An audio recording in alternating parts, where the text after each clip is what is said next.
உலகில் அதிக start up நிறுவனங்களை கொண்ட நாடுகளின் வரிசையில் இந்தியா 3வது இடத்தில் உள்ளது.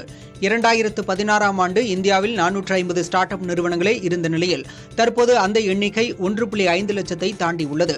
அதே சமயம் பிரபலமாக அறியப்படும் பல ஸ்டார்ட் அப் நிறுவனங்கள் நஷ்டத்தில் பயணித்து வருவது தெரியவந்துள்ளது. 2023-24ஆம் நிதியாண்டுக்கான நிதி விவரங்களை வெளியிட்ட 112 ஸ்டார்ட் அப் நிறுவனங்களில் 45 நிறுவனங்கள் மட்டுமே லாபம் ஈட்டியுள்ளன. மீதமுள்ள 67 நிறுவனங்கள் 21,472 கோடி ரூபாய் இழப்பை சந்தித்துள்ளன. அதிக இழப்பை சந்தித்த ஸ்டார்ட் அப் நிறுவனங்களின் பட்டியலில் முதலிடத்தில் ஃபார்மேசி உள்ளது. அந்நிறுவனம் 2023-24ஆம் நிதியாண்டில் 2,531 கோடி ரூபாய் இழப்பை சந்தித்துள்ளது.